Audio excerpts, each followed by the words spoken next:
It's time for Q&A in the Kitchen. It's a podcast and YouTube series where tattoo artists and a piercer talk about some of the more common questions and topics that most people that collect tattoos and piercings and those that do them may have.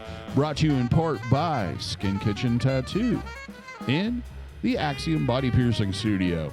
Well, today what we're going to talk about is taking your tattoo or piercing to the next level. Just to let you know who's here today on the panel, to my right, as he usually is Jack Lowe, tattoo artist and owner of Skin Kitchen Tattoo. I'm DaVo, I'm a professional body piercer and also own the Axiom Body Piercing. And then over here to my left is Brent, Starr, tattoo artist at Skin Kitchen. So kind of, he wants to start this one off today. So the way I understand it is, so you would you be talking about someone that has an existing tattoo that they are wanting to expand on or improve? We could do this either way. Okay. I think when you come out and get an initial tattoo or piercing, there's ways to improve just in that first setting, but also there's a lot of people, and you guys have a lot of customers that come in, and it's like, I got this thing done in high school by this guy in the corner, and he did a pretty solid job, but I need it flared. I need it fixed up. Yeah, that happens tons and tons, really more now, just more than ever, kind of. I think a lot of those people that were really getting into it in the 90s, early 90s, and throughout the 90s, when it was really kind of exploding, you were seeing all the basketball players and sports players and famous people starting to pop up, and tattoos were becoming less and less taboo. So people, but tattooing was still kind of, you went in and they had a choice of design. You pointed at it and you said how big, and you got it stuck on there. There wasn't really, I don't think anybody was really looking that far forward and going, oh, this is going to be integrated into American culture and soon more of a global kind of a culture. And I'm going to be getting a lot of these. So yeah. So and even I fall into that to some degree. I didn't have an overall plan or understand the impact tattoos were going to have on my life when I was first getting them. So I think being in the industry for as long as I have, and being a collector myself for that long, I've ran into that. And what I try to do when someone comes in is give that tattoo a story. Yeah. What is it? Whether it's a logo from your college. It's a crest. Okay, well, shit. How do you build on that? Yeah. Well, where is it? Oh, the crest. It's on the front of the school, which actually has a really cool entrance. It's got this neat kind of cathedral look, and it's really regal. And maybe if we put the laurel leaf underneath that with the school and behind it, like that, logo is on the front of the building, then even maybe around we could do the oak trees, in the back, and even maybe finish it off with a really pretty sky. And so just no matter what it is, a logo or a boat, which that one's pretty easy. Yeah, you just put ocean on it. So no matter what it is, that really helps me kind of come up with a story for it and give it a place, instead of just floating in midair on a piece of paper as just a stamp. Make it into something more, give it a personality or a life or a situation, and that will lead to a background. Would you do a kind of a retouch on the old tattoo, or leave it as is? It's kind of 50-50 artist client on that.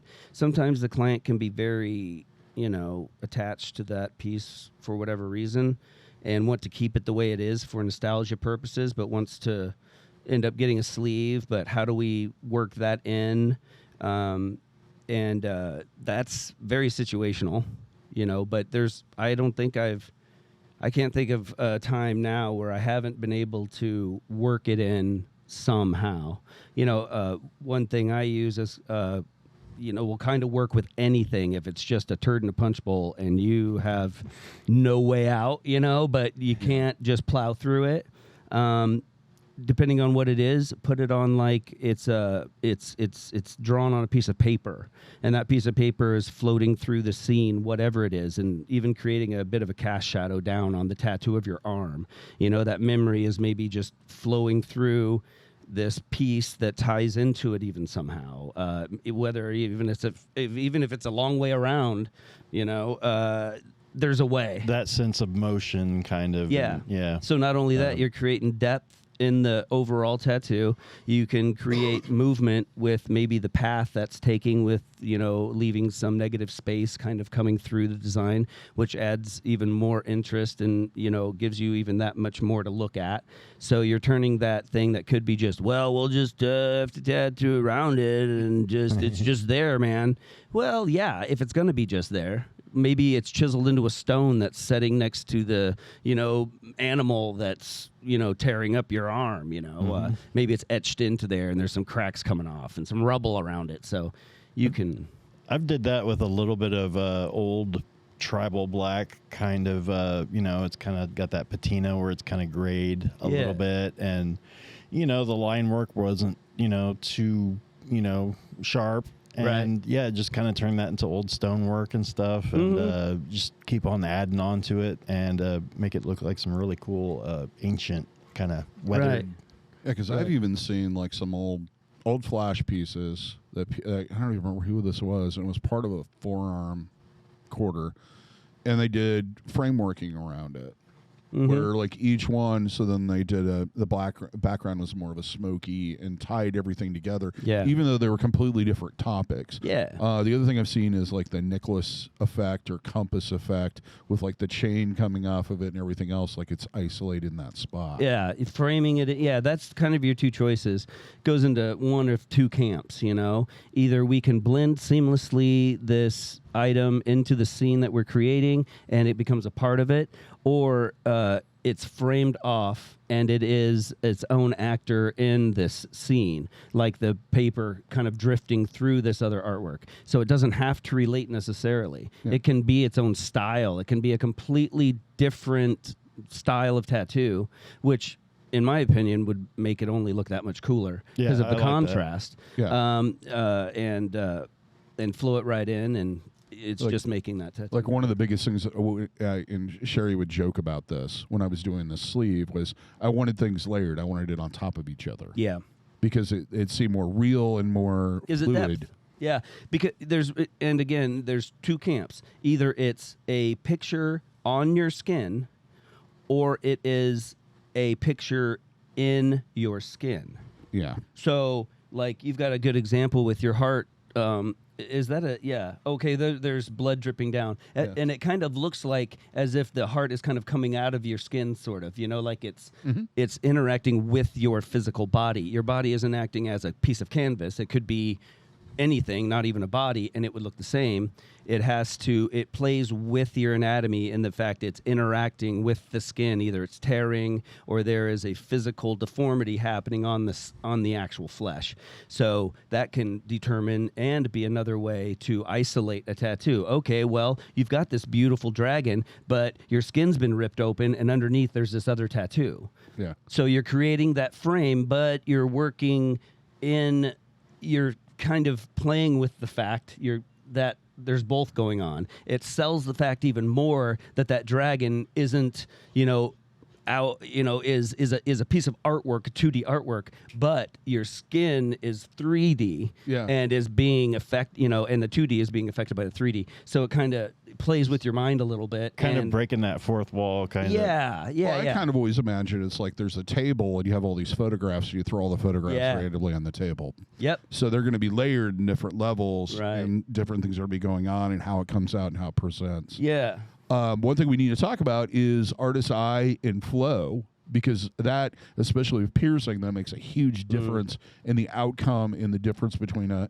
you have that, and wow, that looks really, really great there. Yeah. And that's something that comes with experience of learning how to do that. And even, let's say it's a misplaced tattoo, there is still ways that you can do, you know, stuff in the background to make it more flowy and make it fit more into that space, even though maybe the artist that did the first one wasn't really missed the mark. kind of miss the mark a little bit. Yeah, and that all comes down to just basic art skills and knowing about balance and placement and how things visually need to be laid out to subliminally. Really, it's not a conscious thing. Subconsciously feels right. Yeah. There's a way of placing, especially on the body, how you pile the weight and how you direct the eye and when and with how much emphasis on what to make the eye do what you want it to do.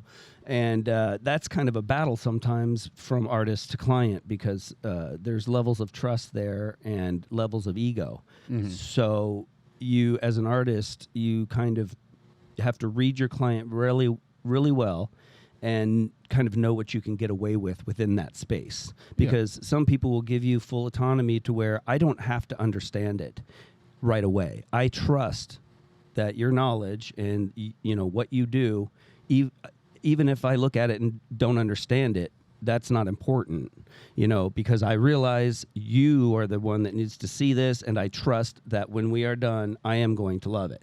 And other people aren't that giving. So, if we're doing this, disgusting, gross, black silhouetted beast crawling up out of the forest and we have, and he wants a cool moon in there, well, all right, that moon has got to be placed and done in a certain way to sell the overall tattoo. So if in your mind, this tattoo is all about having an excuse to have a cool moon, well, maybe there's other ways to go about this because your eye is only going to be focused on this moon, where your artist is going to be focused on how does this design look when you look at someone and go, oh, there's a tattoo there, before you even know what it is. Does it look like it belongs there? Does it make their body look more interesting? Does it look like it's not fighting their body but flowing and drawing your eye in, and not just going, oh, I'm going to make this moon fucking cool, So you got to know your client, kind of be able to read their mind and know what they're really wanting and be able to give them that, even though they really don't know that that's what they want. Yeah. Yeah, it's a real juggling act. Yeah, it's a skill. It's a thing that you can't just learn overnight, and it's just kind of reading your client, and that leads to way less strife. Way fewer misunderstandings. Is kind of knowing what to do with what you got. Sure. Yeah. And another thing I was just thinking was, just time in the chair. Is going to be a pretty big factor.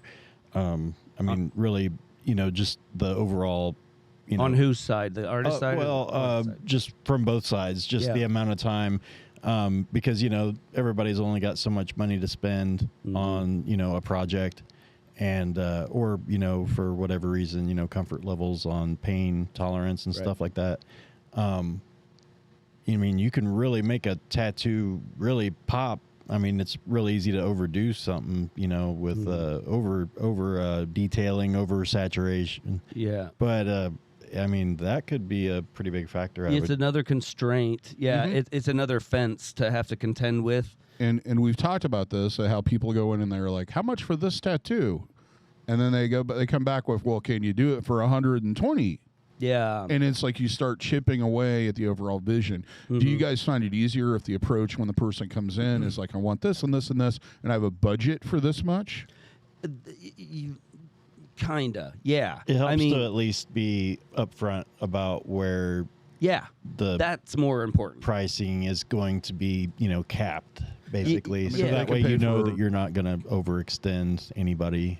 Yeah, I try to give the person kind of a best case to worst case scenario, and typically it falls somewhere within. Best case, things go well, probably 3 hours or so. Shouldn't be more than 3. Worst case, probably 5. Yeah. So that's, can you live with worst case scenario and still pay your bills and be comfortable with the tattoo? I can't. I'm not saying it probably will be that, but me giving you my best guess, I cannot see it taking longer than this, and it probably will be at least this much. Yeah. So, and that helps people. And if at that time they're like, yeah, I really am at a hard, I've got this money to set aside, then I decide, okay, how much time am I willing to put into this project for what they're willing to spend? And then I work it out within myself. Okay, my hourly is this. So really, if it took that long, but this piece is special to me, or I really been wanting to do this type of tattoo, or maybe even the client is just a really interesting person and you have a good energy with them, and you feel that good things happen and good art happens when they're there, and it's worth spending a little extra time. All that stuff can come into play, I think. Yeah.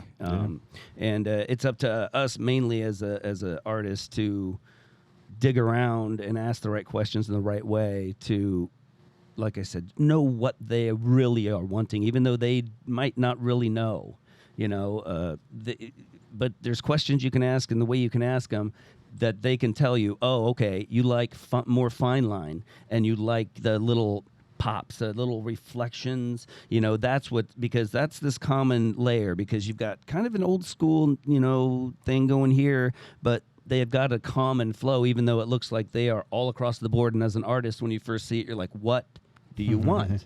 Yeah. So it can lower the stress on both sides, with seeing what you got, being realistic, but knowing what the client is expecting. What are their expectations, because they've got the internet too. Yeah. And they've seen crazy things that are so photoshopped and fake. AI has made it, 3 seconds ago, and it took them 4/10 of a second to do it. And, and hopefully your artist's been doing it long enough where they know where a fantasy ends and reality begins, right, and can dig around and tell you whether your idea is falling on what side of the reality line. And how it's going to wear. Yeah, is a big, and those are all the expectations, and that's getting to know the client. Are you kind of stuck in this, oh, I know red doesn't stick. Yeah. How many times in my career I've heard that.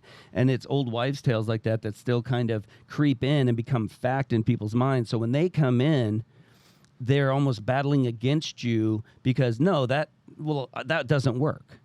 Like, no, it does work. It absolutely does. So then there's a battle there where, man, trust me. And that all takes energy away from that final product. And that doesn't mean that you shouldn't, that there aren't times that you should be apprehensive, especially if you haven't done your homework on an artist and things like that. But being able to realize and go, well, I didn't do the greatest job when I chose last time. I'm going to hand this one over to a qualified person that I found through research and actually looking this time. Yeah. And it's going to be hard to find an artist that's going to tell you otherwise. Like, no, you tell me where do I put this? No, you just show me.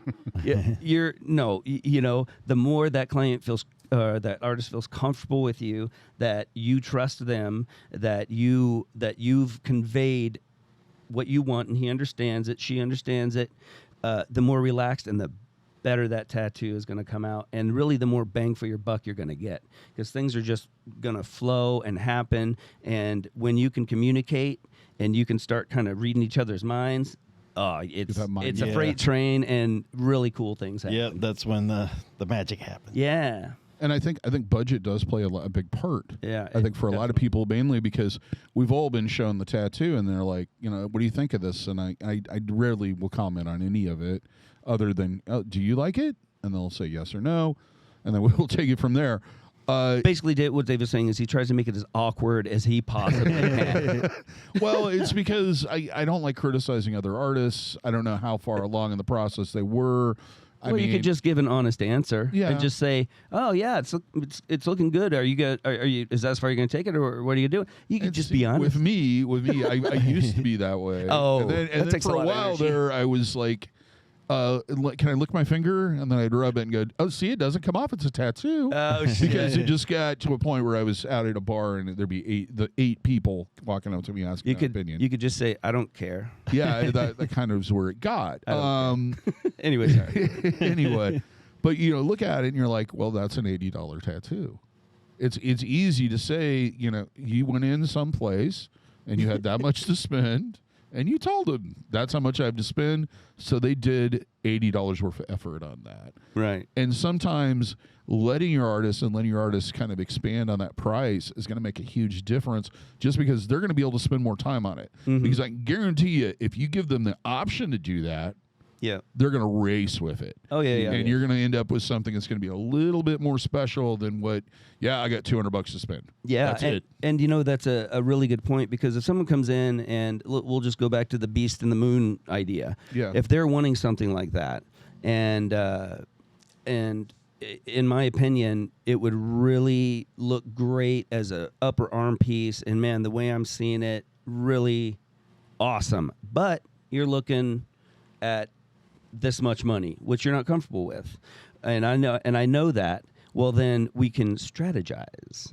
Hey, man, there's a way I can do this in stages to where it won't look like you're walking around with an undone tattoo. And when we're done, it's going to be dope. But we can really break up the sting of the money it's going to take. And we'll do the beast first. We'll do that a lot of that silhouetted darker stuff, which is really a lot of the heavy lifting and a lot of where a lot of the work will be. I'll leave the upper space where that moon is going to crest up behind those trees, and the dark clouds are going to be coming in. That's going to be mostly left open, but I'm going to put some wash in there, and the way it'll just look like this fine mist kind of coming off the top of the trees, and so it'll look finished. So when you come in and I add that sky, that little bit of a mist, I can use or I can cover up. Yeah. Really easy, and it won't affect anything. And it just really just expands it. Yeah. And It allows them to get twice the tattoo, because I know, okay, you've got this to spend, but this is a great idea that would look, and then you've got no, I'd rather get it a little smaller and just do it as a piece on my calf. Awesome, because that'll look good too. It'll be different, but it's still going to be awesome.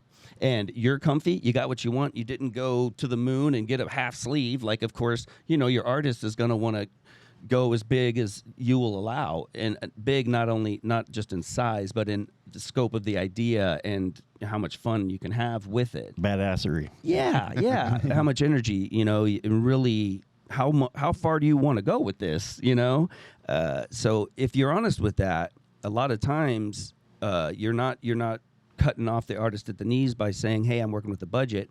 They're people too, and they got to replace tires on their car out of nowhere too, and I ain't judging with the budget you got. Everybody's got a budget, but there's ways that you can strategize around and stretch out the thing to where at the end of the day, you did pay more, but it wasn't a big sting out of one. We did it in a way to where it fit right in, and you ended up with something super badass that you're super proud of, and not only proud of the tattoo, it looks so great, but that you did the right thing and you took your time and you got the piece done right. And like almost that longer wait makes the achievement even more fun. Yeah, it's part of the story. And it gives you more time in a lot of cases to build a relationship with your artists and kind of begin to understand how they work, and whether you get better at communicating with them, I think is a good way of putting it. Everything. Sure. Yeah, the tentativeness there between artist and client, and the client, a lot of times they haven't done a big piece before, or it could be their first time. They are super intimidated. Yeah. They really don't know what to expect. It could be the first time, all they've seen it on TV, and so they don't know what's right, and you got these bald, creepy people crawling all over the place. No matter how nice they are, there's that's not real. So and all that gets in the way. So being able to relax and understand that you're not being judged. Trust me, you cannot surprise me. Yeah. With the design or the story, because of the design, there's no way you're going to beat the Indian man riding the thumb holding a syringe. And don't even get me started. So, just communicating. Or the dragster penis. Dragster penis is a good one. Yes. Nothing shocking. Oh, so, boy. Yeah. So, don't worry about it. You're not going to.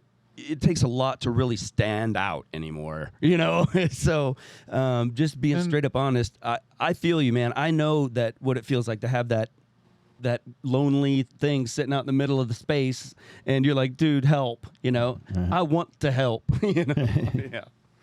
And from I've actually been considering changing how I approach certain piercings as far as jewelry selection, because generally what we'll do is we'll go to the case and we'll go, well, this is this amount with this, and this is this amount with this, and then this goes all the way up to here.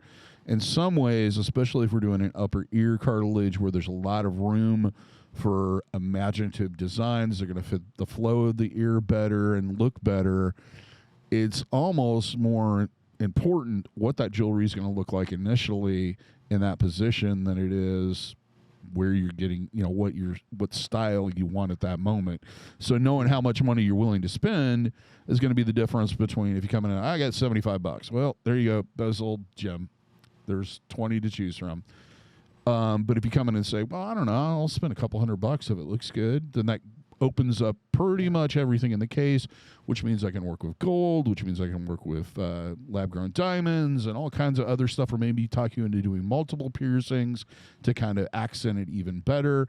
So, yeah, I've kind of slowly started to switch to that when it comes to certain piercings that we have a lot more variety in and it can heal correctly. Yeah. I mean, with nostril piercings, there's a few options you can do, but you pretty much need a single point gem of some sort. Yeah, so kind of knowing their expectations, because just when they come in, you don't know if they're seeing something really elaborate and building on something, and they look at this as a hobby that they're really they're looking to get into, and they really think they're gonna like, or if it's more of kind of like a personal dare and just to kind of, It's a one-off. We're all in that industry where there's people that do it like they do jumping out of a plane. They want to kind of test themselves and see how brave they are. Sure. And part of that is increasingly over the years I've learned to ask, what are your long-term plans? Yeah, what are your expectations? And it's like, we're especially on ear work, because a lot of people think at that point in time, it's like, I just need these earlobe piercings, and that's all I'm going to ever want. And then 2 months later, they're back to get something else. Then they're like, well, I want to do 2 more sets or 3 more sets, and there's just not room for it. So it's more important for me to go, do you want to leave that door open? Do you not want to leave that door open? Because it's going to be much more difficult to come back 6 months from now and try to fit this in here. And when we try to fit things in, they don't look as good. Do you find, do people commonly, are they concerned about that? Do they have forethought? A lot of times, unless they're a hardcore fan. Yeah. There's just certain people that, they have their whole ear planned out. They have their planners. As a percentage, how many people would you say I would say planners are probably 30 to 40%. Yeah. They've at least got 2 or 3 more piercings in mind when they come in to get that piercing done. Yeah. It probably falls in about the same percentage, for tattoos. Exactly. Yeah. There's some people that are really, now, how easy is this going to be to tie in, and that really have thought it out and are practical about that. Mm-hmm. And then other people, they're just like, well, I want that. And then they'll, with no mention of anything, and then, okay, I want that. And you're kind of, okay. So you do it. And then, all right, now I want to do this. And then you're like, are you going for something here? Yeah, I want a sleeve. I'm doing this. I'm like, okay, that's something I could have known 3 appointments ago. If I would have known the overall plan and where we were going, I would have approached this 100% different. I seem to be asking that question quite a bit more anymore, just with the, are you planning on getting more tattoos in this area? What are your plans with, expanding on this? Or, are you going to get more tattoos? Yeah. There's just a lot of ways that could go. Yeah, because whether you're the artist that works on it or not, the end of the day, you want that client, when their sleeve is done, to like the spot you did. Sure. And how you did it to where it worked in with other things. Yeah, because if it's left open for, if another artist is going in to, do something else, you want to set them up to make your success. Yeah. Yeah, you don't want to shoot them in the foot anymore, and you want to shoot your own self. If the person comes in and they want an armband, and they want it mid-bicep, and they want to do another one down here in the middle of their arm, you need to have that discussion with Yeah. them. Like, hey, that's some big space you're taking up. Are you going to do more armbands around there? How are you going to tie that into something else? Yeah. And I don't think that thought comes to most people's minds when they're doing that perfect symmetrical line and stuff on their arms. That yeah, and that was huge with the old tribal craze and the barbed wire craze, the Indian style feather headdressy things. Dream catchers. That completely draws a border, just It really scrapes a plow through the field to where, okay, you decided that this is one and that's one, and you can plow over them, but man, it is one of the toughest things to try to make disappear than a freaking dark, thick line all the way, because you have to blend through that all the way. You can't leave. It is really tricky. Yeah, it takes some real talent just and time thinking just to craft strategy something around that. How will that work? Yeah. Probably the piercing equivalent on ears would be industrials. And I try to put that in people's heads that not only is it a very extremely hard thing to heal out in the first place. But you got to tell us what an industrial is. Industrial is, if you look at your ear sideways, there's a helix that goes all the way around. It's that kind of ridge that most people have. So industrial traditionally goes from helix, which is right where your ear, kind of just above where your ear connects to the front of the head, to the back through that just ridge. So there's a bar there. So you have that bar there, and it's taking up a lot of real estate. There's not a lot of room to do additional stuff. I never thought. So, that upper scopulae area that people often refer to as flats or helixes gives us a lot of room to do a lot of different designs and combination of designs, especially with jewelry and attaching and so forth, that can make an ear really pop. Now, if you have that industrial there, you just basically, it's like just marking off that. It's the equivalent of putting a line right in the middle of your arm. Or tattooing right down your spine. Yes. Which is okay, because you have two panels now. Yeah. You can do two completely different panels, or two panels that work really cool with each other, fire and ice, death and life, and whatever, mean and nice, whatever. So there's a lot of ways to go, but you are drawing this definitive right through a big open field. You're not going to be able to get, like a giant pictorial style tattoo, which is traditional with back pieces. Yeah, Right. you're You're not going to be able to get rock edges. Yeah, you're kind of painting yourself in the corner and like, oh crap. Just wait for this to dry. Yeah, yeah, yep. And but you can go back to we can do the 2D 3D trick.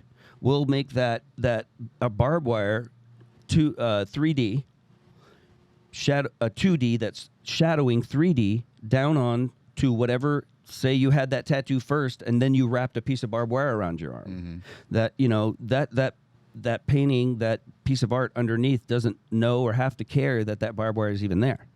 Then the barbed wire will lay over the top and cast a shadow onto that piece of artwork that is now on your arm, because that barbed wire is on your arm. So you could work with it. Or another idea I had is if it was down the center of your back, working it into like the frame of a window. Yep, exactly. And then you're looking into the window and seeing what's going on in there. Yep. With this barbed wire and all this other stuff in the center. Yeah, you could just frame in the center, whether it's a column and it breaks over and there's an opening with the edge of another column coming down, creating these two spaces. Well, now, what's going on behind the columns? It's one scene. It carries from one to the other, but you're looking through out through these columns or out a window.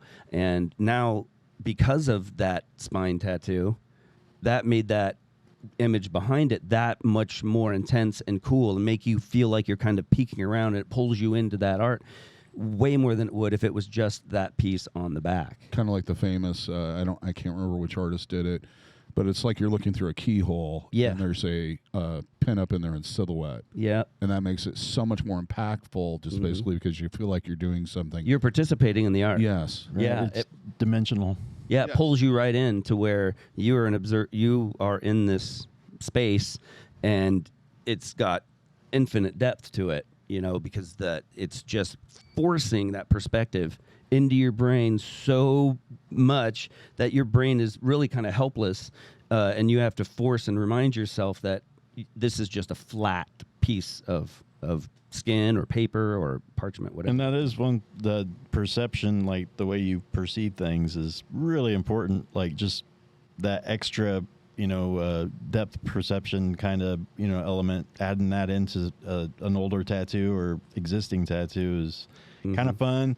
Oh, it's all the fun. Yeah. Because you can adjust the light source. You can think about where that's from. You can kind of almost think what's going on outside the window that's affecting us. Exactly. And totally change and make the tattoo pop more. Yeah. It's tons of fun. But you can get away with certain levels of that depending on your client, because it's really hard to convince some people to step into that third eye and to be able to imagine that, or if they can't, trust that you can. So you pick your battles and stretch that boundary as far as you can, because some people really love the more bizarre and more forced perspective, and they can really wrap their head like, oh yeah, that really makes it look dynamic. Yeah. Other people look at that and go, why is his hand so big? Yeah. So, right. And the end of the day, my number one goal is I want the client to be stoked with their tattoo, not me. Right. I'm stoked because I get to do it, whatever it is. But that all comes down to you trusting and conveying that to the artist and giving that artist as much legs as you're willing to give, and I guess pay for, however it may be, to get whatever you got shined up and looking pretty. That communication, it's important. Oh, it's all about the communication. That and have the imagination. Yeah. And I know this sounds kind of corny, but it's like if the client doesn't have that imagination of what is possible, or they feel restrained in that way, or maybe they've had experiences in the past where like they were told they can't do that. Yeah. It's like I always say, it's like, the first time everybody said to me, don't be that way. My response was, why? Why shouldn't I? And they never had a correct answer. So from that standpoint, it's like, you have to have that imagination to go, well, why isn't that going to work? And even dig in with your artist and go, so what's the reasoning behind that? Yep. And just ask some questions, because there might be a solution the two of you can come up with. Yeah, and you knowing, kind of, I guess what's required to have a successful touch-up, expand on, or cover up, whatever it is asking those questions. Well, why can't I use this snowball to cover this tribal armband? Well, because the snowball is round and it's white. So, well, your arm isn't round.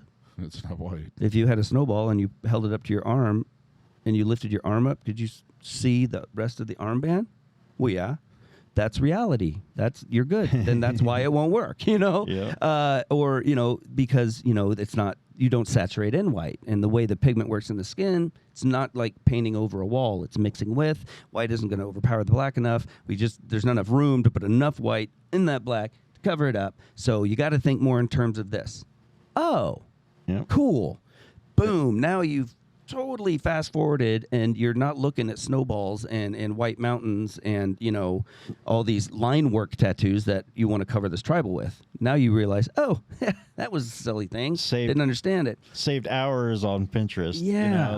You can spend that time doing other more constructive things, looking at not white tattoos. And I'm sure Jess could attest to, there'll be people that call in and say, yeah, I want to get tattooed. Okay, bam, go through the whole setup process, get the appointment, bam, bam, bam, come in, and it's a cover-up. They never even mention that it's a cover-up. So people, and other people come in and go, oh my God, I got this. And you're like, what? You don't... Oh my God, I got it when I was 12. I fell on a pencil, and it's just been there. And is there anything you can do? Oh, I can barely see it, but okay. Yeah. Well, now that you pointed it out, right. So the person might think it's the worst thing in the world, and it's not, or have the worst thing in the world and think, well, why can't it just disappear?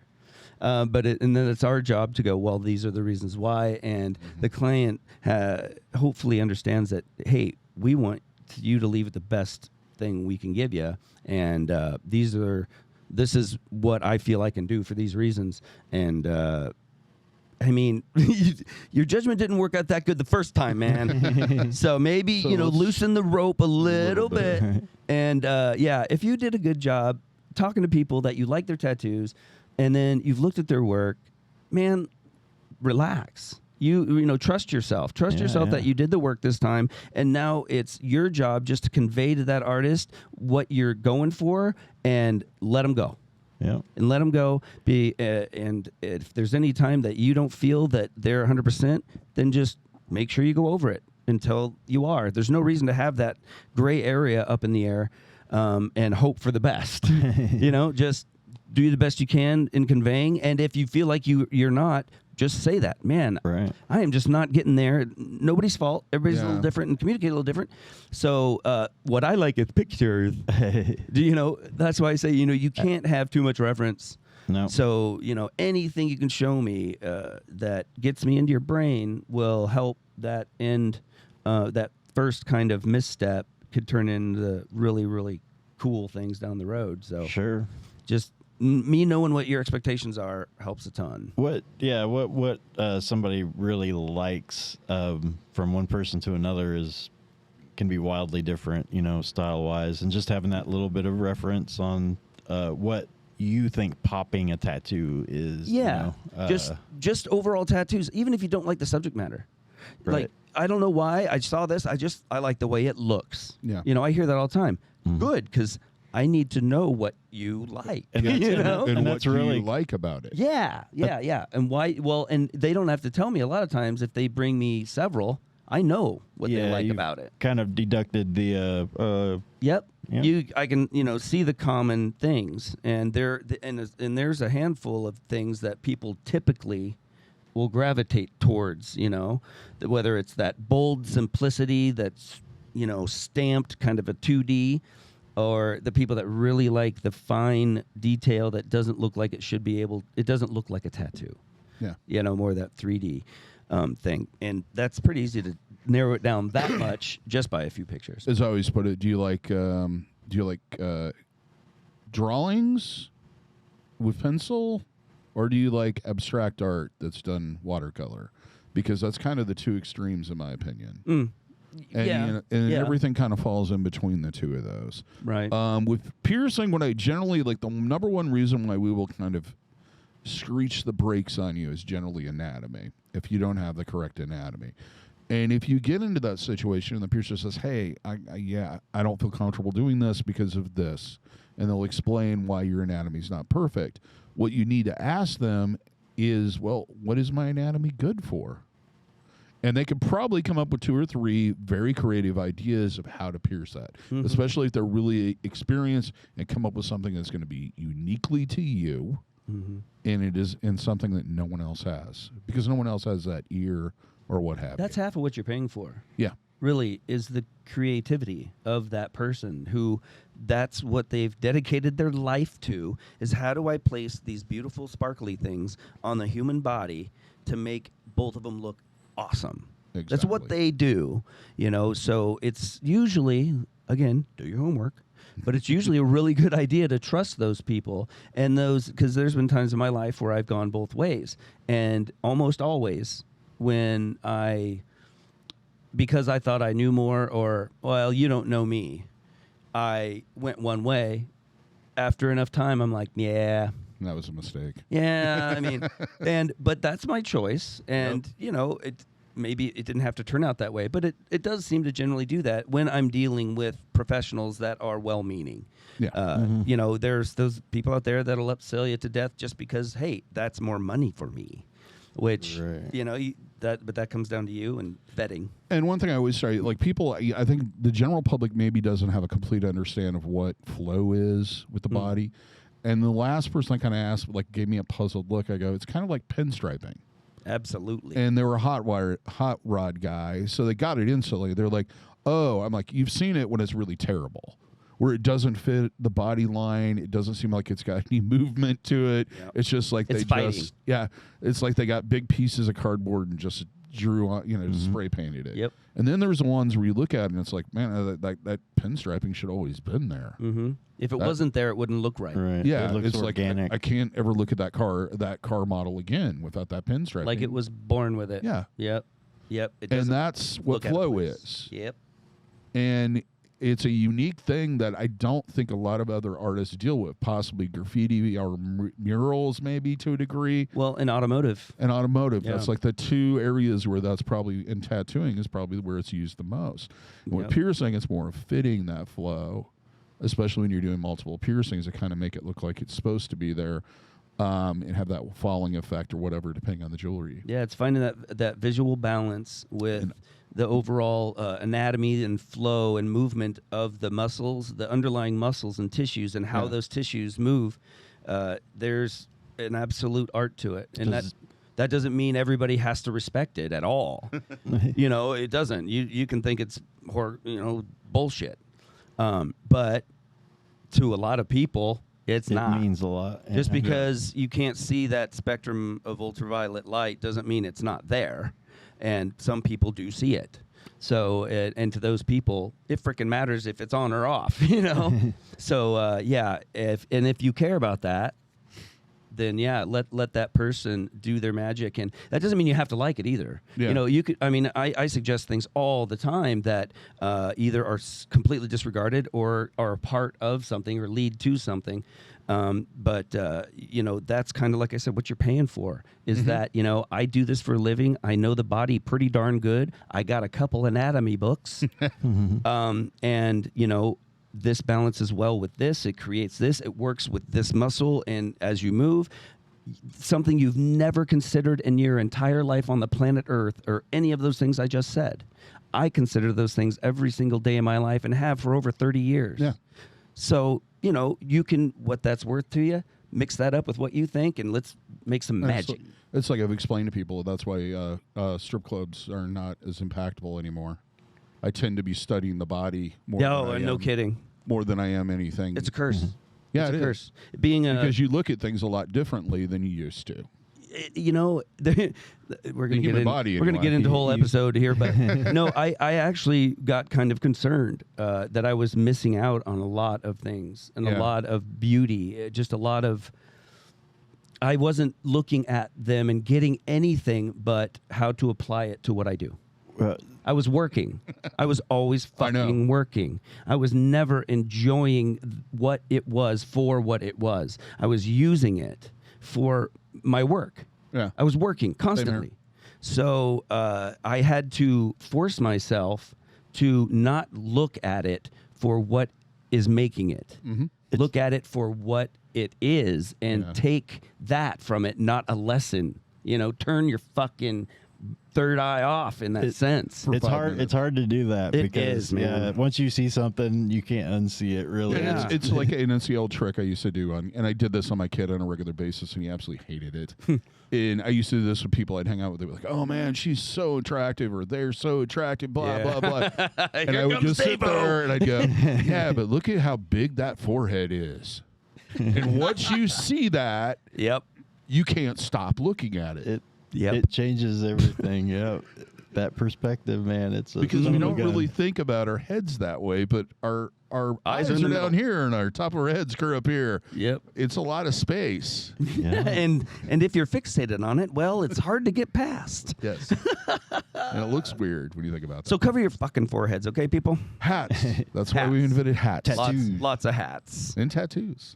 Yeah. So I think we've covered a lot of things in there. I mean, basically, I think the biggest things is if you approach the artist, I think sometimes more from a budget level than how long is this going to take. And don't worry. I think a lot of people think they're going to get ripped off if they just go, I got $1,000 to spend. Yeah. It isn't really the case, because I can guarantee you that most artists, if they're too freaking honest anyway, and if they're excited to do it, they'll probably do it for less than they should. Yeah.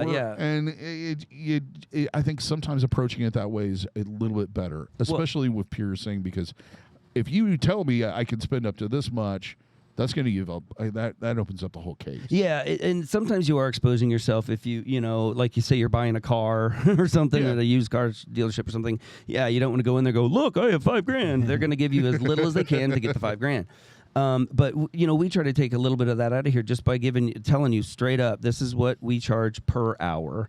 This is about how many hours I think it's going to take. And I know I told you that. Mm-hmm. So if it goes over that, it could go over because I'm guessing, but I know what you're expecting too. So even if we did go over, if we started the tattoo and had the same idea till the end and I'm not as far as I thought we should be and it's no fault of yours, I'm going to consider that when I finish the price, when I price it that day. Because you come in, we work, I look at what we've got done, I look at the clock, and you're given a price. And you know that it's based off of that number. Yeah. So, okay, you've got that much. Well, then you've got about that 5 hours that you can work with. What are you looking to get?